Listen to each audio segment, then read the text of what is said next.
Hello friend, स्वागत है आप सभी का हमारे इस यूट्यूब चैनल मेजर टारगेट पर। तो दोस्तों, आज के इस वीडियो में हम लोग क्लास 10 के मैथ्स के काफ़ी महत्वपूर्ण ऑब्जेक्टिव क्वेश्चंस को बताएंगे। और दोस्तों, ये सभी ऑब्जेक्टिव क्वेश्चंस को अच्छी तरह से याद कर लेते हैं ना, तो इसी तरह आपके फाइनल मैट्रिक बोर्ड परीक्षा में बहुत सारे प्रश्न हूबहू देखने को मिलेगा। तो दोस्तों, अगर आप चाहते हैं कि गणित में आप अच्छे से अच्छे मार्क्स लाए, 90+ स्कोर लाए, तो आज से हम लोग डेली जो है ना आप लोग के लिए स्पेशली गणित का वीडियो लाएंगे, यानी कि क्लास 10 के मैथ्स का वीडियो लाएंगे। ठीक है, जो भी स्टूडेंट जिस भी स्टूडेंट का मैथ्स कमजोर है ना, तो आप हमारे चैनल के माध्यम से मैथ्स पढ़ के 90+ इसको ला सकते हैं कुछ ट्रिक्स को अपना करने के बाद। ठीक है, तो हम जो भी चीज़ बताएंगे तो बस उसको आप लोग को फॉलो करना है। और दोस्तों, तो फटाफट से चैनल को सब्सक्राइब कर लीजिएगा, बेल आइकन को प्रेस करके ऑल पर सेलेक्ट कर लेना है। ठीक है, फटाफट से वीडियो को लाइक भी कर दीजिए। तो आइए शुरू करते हैं यहाँ पे आज के पहले नंबर प्रश्न से, जो कि मोस्ट इंपोर्टेंट है। तो दोस्तों, प्रश्न ये कराए कि यदि ए और बी अभाज्य संख्याएं है तो ए और बी का एलसीएम यानी कि लस है। काफी महत्वपूर्ण है। देखिएगा यहाँ पे सबसे पहले आप लोग को ये कॉन्सेप्ट को क्लियर कराते हैं कि अभाज्य संख्या क्या होता है। तो दोस्तों, अभाज्य संख्या वो संख्या होता है जिसका फैक्टर, जिसका गुणनखंड 2 होता है। ठीक है, मतलब वो केवल से कटे और वो खुद से कटे, मतलब स्वयं से कटे और वो 1 से कटे, तो वो क्या होगा, अभाज्य संख्या होगा। जैसे कि आपका अभाज्य संख्या 2 हो गया, 3 हो गया, ठीक है, 4 नहीं होगा, 5 हो जाएगा, फिर 7 हो जाएगा। ये सब क्या है कि अभाज्य संख्या है। हाँ, जैसे कि यहाँ पे कह रहा है कि ए, मान लिया कि एक अभाज्य संख्या जैसे कि आपका 2 लिए हैं और दूसरा अभाज्य संख्या मान लिया कि यहाँ पे कुछ भी ले लेते, 5 लेते। ठीक है, तो दोनों का यहाँ पे ए और बी का लस यानी कि एलसीएम पूछ रहा है। तो बहुत ही सिंपल है। तो यहाँ पे देखिएगा, जब 2 और 5 का एलसीएम करने जाएंगे तो यहाँ पे एलसीएम किसी से भी नहीं जाएगा, तो आप लोग क्या करते हैं कि डायरेक्टली दोनों को गुणा कर देते हैं, 2 और 5 को गुणा कर देते हैं। तो यहाँ पे हम लोग 2 को क्या माने, ए माने हैं, तो यहाँ पे ए को गुणा करेंगे, और यहाँ पे 5 को क्या माने, बी माने, तो यहाँ पे ए को बी से गुणा करेंगे। तो यहाँ पे देखिएगा क्या किए कि जब भी ए और बी दो अभाज्य संख्या रहता है तो ए और बी का लस यानी कि एलसीएम क्या होता है, ए गुणा बी होता है, जो कि यहाँ पे हमारा ऑप्शन नंबर सी जो है ना बिल्कुल सही उत्तर हो जाएगा। ये प्रश्न जो है ना बहुत ही महत्वपूर्ण था आपके फाइनल मैट्रिक बोर्ड परीक्षा के लिए। चलिए दोस्तों, देखते हैं यहाँ पे दूसरा प्रश्न क्या कर रहा है कि यहाँ पे 2 है, 10 और 20 के लस यानी कि एलसीएम और एचसीएफ का अनुपात है। बहुत ही सिंपल है। तो यहाँ पे देखिए, सबसे पहले यहाँ पे आप लोग को क्या करना पड़ेगा, ये जो 2 है ना, 2 का आप लोग को पहले फैक्टर करना पड़ेगा। चलिए फटाफट से यहाँ पे 2 का एलसीएम कर लेते हैं। तो यहाँ पे 2 1 का 2 हो जाएगा। ठीक है, उसी प्रकार जिस तरह हम लोग 2 का एलसीएम की, उसी प्रकार 10 का भी एलसीएम कर लेते हैं। ठीक है, जितना भी संख्या रहेगा सभी का बारी बारी से एलसीएम करना पड़ेगा। तो यहाँ पे 2 5 10 हो जाएगा। ठीक है, फिर यहाँ पे अगर चाहते हैं कि 5 का 5 हो जाएगा, उसी प्रकार फिर 20 का भी यहाँ पे फैक्टर कर सकते हैं। तो यहाँ पे जब 20 का फैक्टर कीजिएगा तो यहाँ पे क्या हो जाएगा, 2 दाएं 20 हो जाएगा। उसके बाद यहाँ पे 2 5 10 हो जाएगा। फिर यहाँ पे फैक्टर 5 से कर सकते हैं, 5 का 5। उसके बाद आप लोग को क्या करना पड़ेगा, देखिएगा यहाँ पे 2 का फैक्टर किए तो क्या इसको लिख सकते हैं, 2 गुना 1 लिख सकते हैं। फिर यहाँ पे 10 का जब फैक्टर किए तो 2 गुना 5 गुना 1 लिख सकते हैं, इसमें कोई दिक्कत नहीं है। उसी प्रकार 20 का जब फैक्टर किए तो 2 गुना 5 गुना 1 कर सकते हैं। ठीक है, तो दोस्तों यहाँ पे देखिएगा, आप लोग को बताते हैं कॉन्सेप्ट यह है कि एलसीएम क्या होता है। यहाँ पे अनुपात पूछ रहा है। ठीक है, तो सबसे पहले यहाँ पे आप लोग को जो है ना एलसीएम ज्ञात करना पड़ेगा। एलसीएम ज्ञात करने के लिए हम लोग क्या करेंगे, एलसीएम जो होता है ना, जो सब में रहता है, जैसे कि यहाँ पे 2 है, इसमें भी 2 है और इसमें भी 2 है। ठीक है, जिसमें उभयनिष्ठ होता है, जिसमें कॉमन रहता है, वही उसका क्या होता है, एलसीएम होता है। अगर यहाँ पे देखिएगा 1 है, फिर यहाँ पे 1 है, फिर यहाँ पे 1 है, यानी कि यहाँ पे 2 और यहाँ पे 1, फिर यहाँ पे 2, यहाँ पे 1, फिर यहाँ पे 2 और 1। यहाँ पे जब हम लोग 2 और 1 को गुणा करेंगे तो कितना प्राप्त होगा, 2 प्राप्त होगा। यानी कि 20 और 10 और 2 का एलसीएम कितना प्राप्त हो गया, 2 प्राप्त हो गया। उसी प्रकार यहाँ पे आप लोग को क्या ज्ञात करना पड़ेगा, एचसीएफ ज्ञात करना पड़ेगा। एचसीएफ में यहाँ पे थोड़ा ध्यान से देखिएगा, बहुत सारे स्टूडेंट को जो है एचसीएफ समझ में नहीं आता है। तो एचसीएफ क्या होता है, देखिएगा आप लोग बताते हैं, जिसमें सभी संख्या तो रहता है, जैसे कि यहाँ पे 2 है तो इसमें भी 2 है और इसमें भी 2 है। लेकिन अगर सब में 2 रहे, या फिर जो वैसी संख्या जो सब में रहे, जो सबसे ज्यादा बार होगा ना, वही उसका क्या होगा, वही आपको लेना पड़ेगा। जैसे कि यहाँ पे 2 कितना बार है, 2 बार है, और यहाँ पे 2 1 बार है, और यहाँ पे 2 भी 1 बार है। तो यहाँ पे 2 बार है ना, तो यहाँ पे हम लोग क्या करेंगे कि 2 को 2 बार लेंगे। ठीक है, 2 का स्क्वायर, वही 2 बार मतलब क्या होता है कि 2 का स्क्वायर। फिर हम लोग गुना करेंगे। अब देखिएगा, जैसे कि यहाँ पे 5 है ना, लेकिन यहाँ पे भी 5 है, इसमें 5 नहीं है, लेकिन यहाँ पे 1 बार 5 है ना, यहाँ पे भी एक बार 5 है। तो हम लोग क्या करेंगे कि 5 को ले लेंगे यहाँ पे, तो 5 को ले लिए। उसके बाद यहाँ पे 1 है, यहाँ पे 1 है, यहाँ पे 1 है, 1 को ले भी सकते हैं, सकते नहीं भी ले सकते, इसमें कोई दिक्कत नहीं है। तो यहाँ पे 2 का स्क्वायर कितना हो जाएगा, 4 हो जाएगा। उसके बाद 5 को 1 से गुना करेंगे तो 5 हो जाएगा, तो 5 का कितना हो गया, 20 हो गया। तो यहाँ पे क्या कह रहा है कि एलसीएम और एचसीएफ का अनुपात, अनुपात का मतलब होता है भाग देना। जब यहाँ पे साइड में देखते हैं कि एलसीएम को जब एचसीएफ से भाग करते हैं तो यहाँ पे एलसीएम कितना प्राप्त हुआ, अभी अभी देखिए यहाँ पे 2 प्राप्त हुआ एलसीएम, तो 2 बटे, उसके बाद यहाँ पे एचसीएफ कितना प्राप्त हो गया, 20 प्राप्त हो गया, तो 2 बटे 20। कहने का अर्थ इसको जब हम लोग काटेंगे 2 1 का 2 2 दाएं 20, तो यहाँ पे 1 अनुपात 10 कितना आया इसका आंसर, 1 अनुपात 10, जो कि यहाँ पे हमारा ऑप्शन नंबर ए जो है ना बिल्कुल से उत्तर हो जाएगा। अब चलिए दोस्तों देखते हैं यहाँ पे नेक्स्ट प्रश्न जो कि काफी महत्वपूर्ण है। देखिएगा प्रश्न ये करा है कि सबसे छोटी भाज्य संख्या और सबसे छोटी अभाज्य संख्या का एचसीएफ यानी कि म से कितना होगा। बहुत ही सिंपल है। तो सबसे पहले यहाँ पे आप लोगों को जानना पड़ेगा कि भाज्य संख्या क्या होता है। तो दोस्तों भाज्य संख्या वो होता है, अभाज्य संख्या का जस्ट ऑपोजिट होता है। भाज्य संख्या वो होता है कि जिसका फैक्टर 2 से ज्यादा होता है। 2 से ज्यादा फैक्टर किसका हो सकता है, वही आपका भाज्य संख्या होगा, सिंपल है। और यहाँ पे अभाज्य संख्या क्या होता है, देखिएगा यहाँ पे समझिए कि अभाज्य संख्या वो होता है जिसका फैक्टर मात्र क्या होता है, 2 ही को होता है, ठीक है। मतलब जो स्वयं से कटे और जो 1 से कटे वो क्या होगा, अभाज्य संख्या होगा। लेकिन भाज्य संख्या क्या होता है, ये तो स्वयं से कटेगा ही, ठीक है, खुद से कटेगा, फिर 1 से कटेगा, फिर अन्य से भी कटेगा, तो आपका क्या होता है, भाज्य संख्या होता है। जैसे कि अगर हम लोग यहाँ पे भाज्य संख्या लेते हैं 2, तो भाज्य संख्या नहीं होगा, 2 एक प्रकार का क्या है, अभाज्य संख्या है। उसी प्रकार अगर हम लोग यहाँ पे 3 भी नहीं होगा, 3 एक प्रकार का अभाज्य संख्या है, तो यहाँ पे भाज्य संख्या लेना है, ठीक है। भाज्य संख्या यहाँ पे देख लीजिएगा 4, अगर हम लोग 4 का फैक्टर करेंगे तो यहाँ पे क्या होता है कि 2 दूना 4 हो जाएगा, फिर यहाँ पे 2 1 का 2, तो यहाँ पे क्या हो रहा है कि भाज्य संख्या का यहाँ पे जब 4 का फैक्टर किए तो 2 आया, फिर 2 आया, यानी यहाँ पे फिर 1 आया, यानी कि इसका फैक्टर जब किए तो कितना आया, 2, मतलब 1 2 3 को फैक्टर आया, ठीक है। तो यहाँ पे 4 जो है 2 से भी कट रहा है और 1 से भी कट रहा है और 4 से भी कट रहा है, ठीक है। तो इसका फैक्टर सबसे छोटी भाज्य संख्या क्या कहलाएगा, 4 कहलाएगा। सबसे छोटी संख्या क्या हुआ, 4 हुआ, ठीक है। ये सबसे छोटी संख्या 4 हुआ, मतलब सबसे छोटी भाज्य संख्या कितना होगा, 4 हुआ। अब यहाँ पे देखिएगा सबसे छोटी अभाज्य संख्या जो होता है ना कितना होता है, 2 होता है, ठीक है, क्योंकि 2 का जब फैक्टर करेंगे 2 से कटेगा और 1 से कटेगा, सिंपल है। तो यहाँ पे दोनों का एचसीएफ ज्ञात करना है। तो दोस्तों यहाँ पे सिंपल है, जब हम लोग 2 को 4 से भाग करेंगे तो 2 दूना 4 हो जाएगा, ठीक है। तो यहाँ पे कट्टी मुट्टा हो गया, तो यहाँ पे जो 2 हो गया ये आपका क्या हो गया, फैक्टर हो गया, जो कि यहाँ पे हमारा ऑप्शन नंबर बी जो है ना बिल्कुल सही उत्तर हो जाएगा। आप समझ गए होंगे कि यहाँ पे एचसीएफ कैसे ज्ञात किया जा सकता है। तो यहाँ पे हम लोग भाग विधि से एचसीएफ इसका ज्ञात किए, ठीक है। अब चलिए दोस्तों देखते हैं यहाँ पे नेक्स्ट प्रश्न है जो कि मोस्ट इंपोर्टेंट है। देखिएगा प्रश्न ये करा है कि 2 लगातार संख्याओं का मसा, यहाँ पे आप लोग को मसा बताना है कि 2 लगातार संख्याओं का मसा कितना होगा। तो ऑप्शन ए में आपका 0 या फिर 1 या फिर 2 या फिर 4। तो दोस्तों आप लोग को बता देते, बहुत ही सिंपल है। तो यहाँ पे 2 लगातार संख्याओं का मोसो ज्ञात करना है। तो यहाँ पे जैसे कि लगातार संख्या, कोई भी लगातार संख्या होना चाहिए, जैसे कि 2,3 हो गया, है ना, उसके बाद 3,4 हो गया, लगातार संख्या होना चाहिए, 5,6 हो गया, ये सब क्या कंटिन्यू वाला संख्या, लगातार संख्या। जब हम लोग इसका एचसीएफ ज्ञात करेंगे तो एचसीएफ ज्ञात कैसे करते हैं, तो यहाँ पे एक भाग विधि से ज्ञात करते हैं। तो चलिए आप लोग को भाग विधि से ज्ञात करके बता देते हैं। तो यहाँ पे 2 को हम लोग 3 से भाग करेंगे तो 2 हो जाएगा, उसके बाद यहाँ पे 1 आएगा, फिर 1 को किससे भाग करेंगे, ये वाला 2 से भाग करेंगे, ठीक है। तो यहाँ पे 1 दूना 2 हो जाएगा, तो यहाँ पे जो ये हुआ ना, ये वाला, ये 1 क्या हो गया, आपका एचसीएफ हो गया। उसी प्रकार यहाँ पे जब 3 को 4 से भाग करेंगे तो यहाँ पे 3 का 3 हो जाएगा, ठीक है। तो यहाँ पे 1 बचा, फिर 1 को 3 से डिवाइड करना है, तो यहाँ पे 1 या 3 हो जाएगा। तो यहाँ पे सिंपली कितना प्राप्त हो गया, 0 प्राप्त हो गया शेषफल। जब 0 शेषफल प्राप्त होता है अंतिम वाला भागफल का, तो जो भाज्य होता है ना, जो भाजक होता है वही आपका क्या होता है, मतलब एचसीएफ होता है। तो ये आपका एचसीएफ। उसी प्रकार इसको भी जब कीजिएगा ना तो 1 ही आएगा। तो कहने का अर्थ है कि 2 लगातार संख्याओं का जो मोसो होता है, जो एचसीएफ होता है ना, वो कितना होता है, 1 होता है। कितना होता है, 1 होता है। इसमें भी 1 ही आएगा, जो कि यहाँ पे हमारा ऑप्शन नंबर बी जो है ना बिल्कुल सही उत्तर हो जाएगा। ये भी प्रश्न जो है ना दोस्तों बहुत ही महत्वपूर्ण है आपके फाइनल मैट्रिक बोर्ड परीक्षा के लिए। चलिए देखते हैं यहाँ पे 5वां प्रश्न। देखिएगा क्या कराए कि यहाँ पे 5005 के कितने अभाज्य गुणनखंड है। तो सबसे पहले यहाँ पे अभाज्य गुणनखंड यानी कि यहाँ पे आप लोगों को इसका एलसीएम करना पड़ेगा, फैक्टर करना पड़ेगा। तो चलिए यहाँ पे 5005 का एलसीएम करके दिखा देते हैं। तो यहाँ पे 5005 है, ठीक है। तो चलिए, तो ये जो है ना किससे जाना चाहिए, कितने मतलब कितने अभाज्य गुणनखंड है, ठीक है। तो यहाँ पे किससे जाएगा, 5 यहाँ पे 5 से जाएगा, ठीक है। तो यहाँ पे 3 से तो नहीं जाएगा, 5 से जाएगा।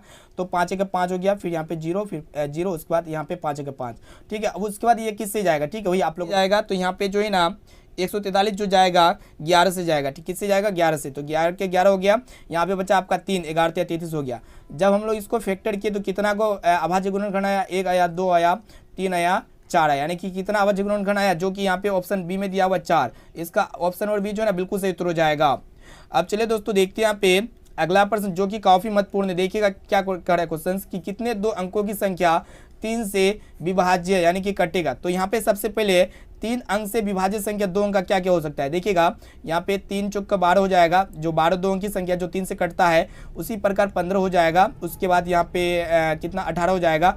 एंड डॉट डॉट डॉट कहाँ तक जाएंगे, 99 तक जाएंगे। तो यह एक प्रकार का क्या हो गया, एपी बन गया। तो यहाँ पे ए जो है 12 है, ए का मान कितना है 12 है। उसके बाद डी यानी कि सार्वंतर, जब 15 में 12 को घटाएंगे तो कितना आएगा, 3 आएगा, है ना। उसके बाद यहाँ पे ए एन यानी कि यहाँ पे लास्ट पद कितना है, यहाँ पे 99। तो यहाँ पे सबसे पहले यहाँ पे आप लोग को क्या ज्ञात करना पड़ेगा कि एन का वैल्यू ज्ञात करना होगा। तो चलिए यहाँ पे आप लोग को पता होगा जो ए एन बराबर फॉर्मूला होता है A plus N minus 1 into D, ये तो सबको पता है फॉर्मूला। तो यहाँ पे एन का वैल्यू कितना दिया हुआ, 99 दिया हुआ है। तो 99 बराबर हो जाएगा दोस्तों, यहाँ पे ए का मान कितना दिया हुआ, 12 दिया हुआ, 12 प्लस एन का मान हमको ज्ञात करना है -1 इंटू डी का वैल्यू देखिए कितना 3 आया हुआ है। तो यहाँ पे देखिए 12 जब यहाँ पे इधर जाएगा लेफ्ट साइड में, तो 99 में 12 माइनस हो जाएगा। तो 99 माइनस 12 बराबर कितना बचा, यहाँ पे n-1 इंटू यहाँ पे 3 बचा, ठीक है। उसके बाद इसको हम लोग काटेंगे, तो यहाँ पे भाग करेंगे मतलब घटाएंगे तो कितना हो जाएगा, 9 में 2 गया कितना होगा, यहाँ पे बताइए 7 हो जाएगा। उसके बाद 9 में 1 गया 8 हो जाएगा, यानी कि 87 बचा, बराबर हो जाएगा यहाँ पे n-1 इंटू 3। दोस्तों यहाँ पे 3 गुना में ना, जब लेफ्ट साइड में आएगा तो बटे हो जाएगा, सिंपल है। तो यहाँ पे n-1 बराबर हो जाएगा 87/3। तो यहाँ पे 3 से कट दो, इसको काट दो, 3×6 हो गया, 3×27 हो गया, ठीक है। उसके बाद यहाँ पे n-1 बराबर कितना प्राप्त हुआ, 29 प्राप्त हुआ। इसीलिए n बराबर कितना हो जाएगा 29, और यहाँ पे माइनस एक इधर आके प्लस हो जाएगा, यानी कि +30, जो कि यहाँ पे हमारा ऑप्शन और बी जो है ना बिल्कुल सही उत्तर हो जाएगा।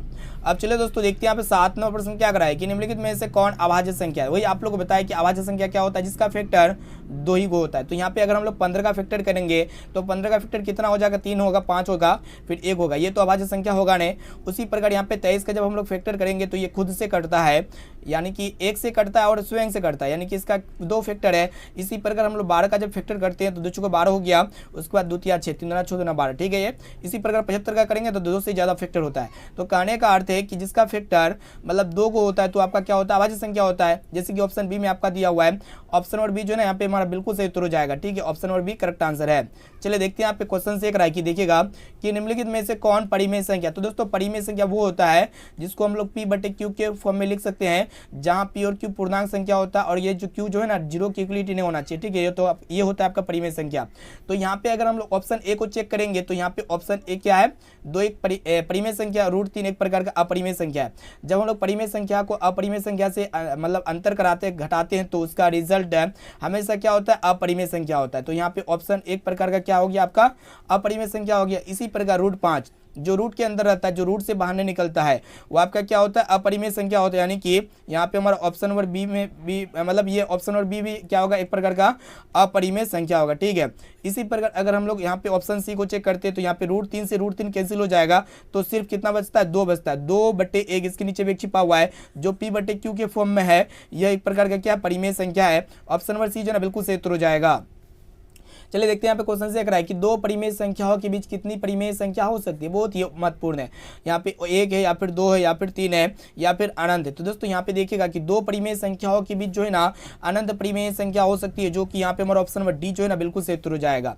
चलिए देखते हैं यहाँ पे 10वां प्रश्न क्या कराया कि काफी महत्वपूर्ण है, काफी महत्वपूर्ण ये भी प्रश्न है आपके फाइनल मैट्रिक बोर्ड परीक्षा के लिए। तो दोस्तों देखिएगा प्रश्न ये कराया कि 11/15 का दशमलव प्रसार होता है, यानी कि 11/15 का दशमलव प्रसार क्या होना चाहिए, शांत होना चाहिए या फिर अशांत या फिर ए और बी दोनों या फिर इनमें से कोई नहीं। तो बहुत ही सिंपल कॉन्सेप्ट है। तो यहाँ पे देखिएगा 11/15 है ना, तो शांत और अशांत को पहचानने के लिए, दशमलव प्रसार को जानने के लिए हम लोग क्या करेंगे, जो हर है ना, जैसे कि आपका नीचे वाला हर, नीचे वाला क्या होता है, हर होता है, ठीक है, और ऊपर वाला आपका क्या होता है, अंश होता है। तो सबसे पहले यहाँ पे हम क्या करेंगे कि हर का क्या करेंगे, अभाज्य गुणनखंड करेंगे। क्या करेंगे, हर का अभाज्य गुणनखंड। जब भी आपको पूछेगा कि इनका जो है मतलब कोई संख्या रहेगा, उसका पूछेगा कि दशमलव प्रसार क्या होना चाहिए, तो उसके लिए आप लोग को क्या करना पड़ेगा, अभाज्य गुणनखंड करना पड़ेगा। तो चलिए यहाँ पे हर का जो है ना अभाज्य गुणनखंड, यहाँ पे हर के अंदर 15 है, तो 15 का जब हम लोग फैक्टर करेंगे तो किससे जाएगा, 3×5 = 15 जाएगा, ठीक है। उसके बाद यहाँ पे जब इसका फैक्टर किया तो कितना आया, 3 × 5 आया। तो देखिएगा दोस्तों एक कॉन्सेप्ट है, अगर जो भी संख्या 2 की पावर m गुना 5 की पावर n के फॉर्म में रहेगा हर, यानी कि क्यू, ऊपर वाला क्या होता है p होता है, नीचे वाला q होता है। अगर ये q जो है ना 2 की पावर 5 या फिर 5 की पावर n या फिर 2 गुना 5 2 की पावर m गुना 5 की पावर n के फॉर्म में रहेगा ना, वो आपका क्या होता है शांत दशमलव प्रसार होगा, ठीक है। अगर 2 की पावर m या फिर 5 की पावर n के अलावे अन्य की घात रहे, अन्य की पावर रहे, तो आपका क्या होगा अपरिमेय संख्या होगा। जो कि यहाँ पे देखिएगा 5 की पावर तो है, लेकिन यहाँ पे 3 भी है, ठीक है, 3 भी इसका अभाज्य गुणनखंड है, तो ये एक प्रकार का क्या होगा अशांत होगा, ठीक है। ऑप्शन और बी जो है ना बिल्कुल सही उत्तर हो जाएगा। चलो दोस्तों देखते हैं यहाँ पे 11 नंबर प्रश्न क्या कराए कि निम्नलिखित में कौन अपरिमेय संख्या। तो यहाँ पे 4 ऑप्शंस दिया हुआ है। तो अपरिमेय संख्या को जानने के लिए आप लोग को क्या करना पड़ेगा, सबसे पहले उसका वर्गमूल निकालना पड़ेगा। देखिएगा यहाँ पे रूट 64 है, उसके बाद रूट 36 है। जब हम लोग रूट 64 का वर्गमूल निकालते हैं तो यहाँ पे 8 का स्क्वायर रूट 64 होता है, उसके बाद 6 का मतलब 36 किसका स्क्वायर रूट होता है 6 का होता है। तो यहाँ पे 8/6 जो एक प्रकार का क्या है मतलब परिमेय संख्या, ये अपरिमेय संख्या नहीं है। इसी प्रकार यहाँ पे रूट 81 को जब चेक करते हैं तो यहाँ पे 9 का मतलब 9 का स्क्वायर कितना होता है 81 होता है, यानी कि स्क्वायर 81 जो है ना मतलब रूट से बाहर निकल करके कितना आएगा 9 आएगा। इसी प्रकार जब हम लोग यहाँ पे अंडर रूट 2.5 यही है ना, अंडर रूट कितना है 2.5, इसको भी हम लोग जब रूट से बाहर निकालने की कोशिश करेंगे तो यहाँ पे हम लोग जब पॉइंट को उड़ाएंगे तो इसके मतलब एक आएगा, उसके बाद पॉइंट के बाद एक अंगे तो 1 0 हो जाएगा। यहाँ पे जब इसको हम लोग काटेंगे तो 5 25 हो जाएगा, उसके बाद यहाँ पे 5 गुना 10 हो जाएगा। यानी कहने का अर्थ है कि यहाँ पे कितना है √5/√2। यह एक प्रकार का क्या है अपरिमेय संख्या है, जो कि यहाँ पे हमारा ऑप्शन नंबर सी जो ना बिल्कुल से तोड़ जाएगा। इसी प्रकार जब हम लोग यहाँ पे 49 किसका स्क्वायर रूट होता है 7 का होता है, और यहाँ पे √9 किसका स्क्वायर रूट होता है 3 का होता है। यानी कि यहाँ पे ये एक प्रकार का परिमेय संख्या है, यह भी एक प्रकार का परिमेय संख्या और यह भी एक प्रकार का क्या है परिमेय संख्या है, लेकिन ये ऑप्शन सी जो है ना अपरिमेय संख्या है, ठीक है। चलिए देखते हैं यहाँ पे क्वेश्चन से कराए, काफी महत्वपूर्ण है कि √2 है एक। तो दोस्तों √2 जो भी रूट के अंदर रहेगा, जो रूट से बाहर नहीं रहेगा ना, जैसे कि √2 हो गया, √3 हो गया, उसके बाद √5 हो गया, उसके बाद पाई हो गया, इस सब एक प्रकार का क्या होता है अपरिमेय संख्या होता है, जो कि यहाँ पे हमारा ऑप्शन और बी जो है ना बिल्कुल सही उत्तर हो जाएगा। चलिए दोस्तों देखते हैं यहाँ पे 13 नंबर प्रश्न क्या कर रहा है कि 2 या 2 से अधिक अभाज्य संख्याओं का मस क्या होगा। तो बहुत ही सिंपल प्रश्न है। तो यहाँ पे 2 या 2 से अधिक अभाज्य संख्याओं का मोसु कितना होगा। तो यहाँ पे देखिएगा सबसे पहले यहाँ पे अभाज्य संख्या ले लेते हैं, जैसे कि अभाज्य संख्या यहाँ पे ले लेते हैं 2 हो गया, 3 हो गया, 5 हो गया। तो यहाँ पे 3 कम से कम 3 को अभाज्य संख्या ली है। जब इसका हम लोग फैक्टर करेंगे यानी कि जब एलसीएम करेंगे तो इसका हमको जो है ना पता चल जाएगा इसका मोसु कितना होगा, ठीक है। तो मोसु क्या होता है जो दोनों में कॉमन होता है, ठीक है, वो आपका क्या होता है मोसु होता है, ठीक है। तो यहाँ पे चलिए इसको हम लोग ऐसे करते हैं। तो यहाँ पे 2 है, फिर 3 है, फिर यहाँ पे 5 है। तो यहाँ पे 2 का जब फैक्टर करेंगे तो 2 1 का 2 हो जाएगा। उसी प्रकार जब 3 का फैक्टर करेंगे तो 3 1 का 3 हो जाएगा, ठीक है, 3 1 का 3। उसके बाद यहाँ पे 5 का जब फैक्टर करेंगे तो कितना हो जाएगा 5 1 का 5। तो यहाँ पे मस में क्या होगा कि जो सब में रहेगा, जैसे कि यहाँ पे एक है, इसमें भी एक है और इसमें भी एक है। तो यहाँ पे एक क्या है कि तीनों में उभयनिष्ठ है, कॉमन है, जो कि यहाँ पे 2 या 2 से अधिक अभाज्य संख्याओं का मस कितना होता है 1 होता है, जो कि यहाँ पे हमारा ऑप्शन नंबर ए जो है ना बिल्कुल सही उत्तर हो जाएगा। चलिए देखते हैं यहाँ पे 14 नंबर प्रश्न क्या कर रहा है कि निम्नलिखित में कौन परिमेय संख्या। तो मोस्ट इंपोर्टेंट, तो यहाँ पे देखिएगा √2 और √2 खत्म। तो यहाँ पे फाइनली बचा क्या 2 बचा ना, 2 एक प्रकार का क्या परिमेय संख्या, क्योंकि 2/1 जो p/q के फॉर्म में है, और यहाँ पे q जो है ना 0 के मतलब q जो है 0 के बराबर नहीं है।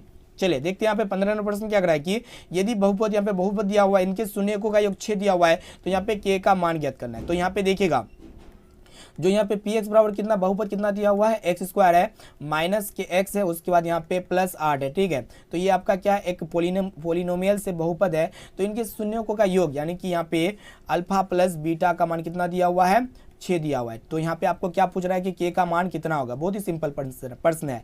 तो यहाँ पे अल्फा प्लस बीटा बराबर क्या है 6। तो यहाँ पे अल्फा प्लस बीटा बराबर हम लोग क्या जानते हैं -b/a होता है, जो कि यहाँ पे कितना दिया हुआ है 6 दिया हुआ है। -b/a का मान कितना दिया हुआ है 6 दिया हुआ है। तो हमको जो है ना यहाँ पे क्या चाहिए कि ये के जो है ना, यानी कि हमको यहाँ पे b का मान चाहिए, क्या चाहिए b का मान वैल्यू, यानी कि के के जगह यहाँ पे हमको k का मान चाहिए, ठीक है, b के यानी कि b।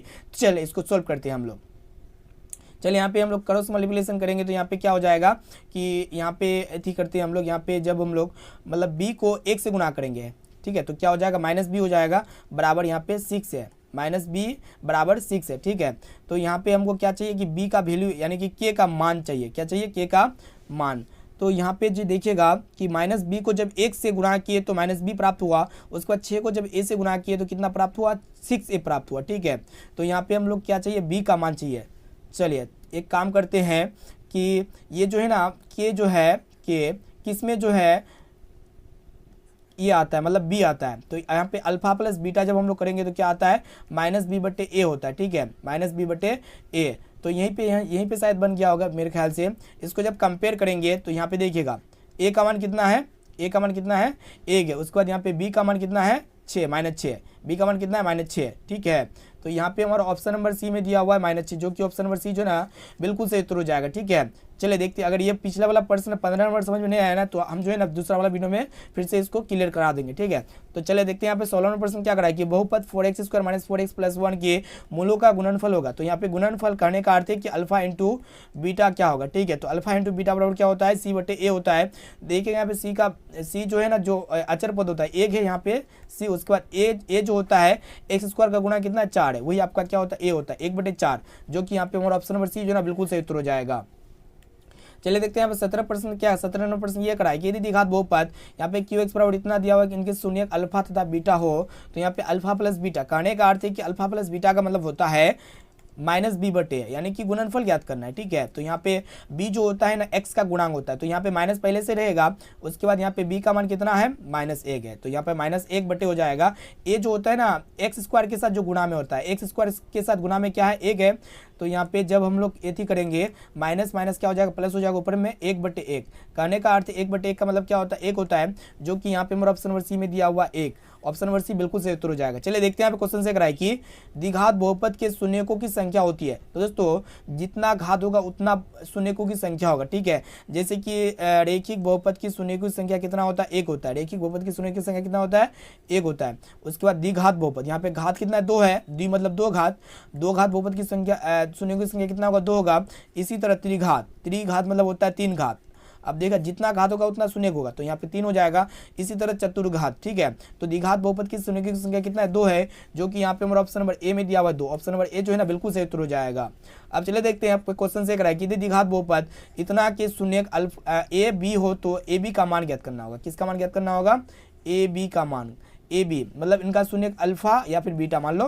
तो यहाँ पे ए बी मतलब क्या किया गया है कि ए को बी से गुना कर दिया गया है, ठीक है।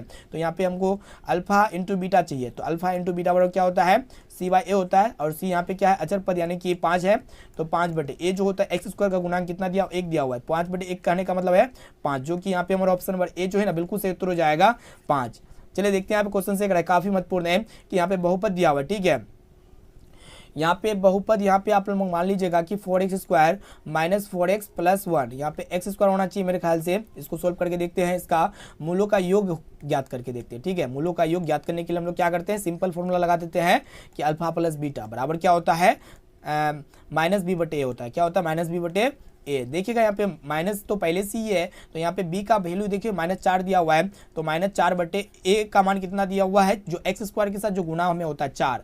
तो यहाँ पे क्या हो गया कि ऊपर माइनस माइनस प्लस हो गया, तो 4/4 करने का अर्थ है कि a गया, ठीक है। कितना आया 1, जो कि ऑप्शन नंबर ए जो है ना बिल्कुल सही उत्तर हो जाएगा। तो दोस्तों यहाँ पे हम लोग फाइनली जो है ना क्लास 10 के मैथ्स के काफ़ी महत्वपूर्ण यहाँ पे 20% को बताया, और ये 20% में हम कॉन्सेप्ट को क्लियर कराए, और जो क्वेश्चंस यहाँ पे हम लोग 15 नंबर क्वेश्चन जो है यहाँ पे क्लियर नहीं करा पाए, ठीक है, इसको हम जो है ना अगले वाले वीडियो पे लेके आएंगे, इसको क्लियर कराएंगे। और दोस्तों ये 20% में से अगर आपको जो भी प्रश्न अगर याद ना हो ना तो उसको फिर से रिविजन कीजिए, उसको प्रैक्टिस कीजिए। इसी तरह का क्वेश्चन आपके फाइनल मैट्रिक बोर्ड परीक्षा में पूछे जाएंगे, और इस वीडियो को अपने दोस्तों में ज़्यादा से ज़्यादा शेयर करना है, ठीक है। और आप लोग कमेंट करके बताइएगा कि ये आपका 20% में से आप कितना प्रश्न सही से पहले से जानते थे, ठीक है, कितना परसेंट का कॉन्सेप्ट पहले से आपको याद था। इसका जवाब जो है ना आप लोग को इसी वीडियो में हमें कमेंट करके बता देना, ठीक है। दोस्तों इस वीडियो को अपने दोस्तों में शेयर करना ही है, उसके बाद वीडियो को लाइक कर दीजिएगा। चैनल पर नए हैं ना तो प्लीज़ दोस्तों चैनल को सब्सक्राइब करके बेल आइकन को प्रेस करके ऑल पर जरूर सेलेक्ट कर लीजिएगा। तो दोस्तों फिर मिलते हैं जल्द ही अगले वीडियो पे।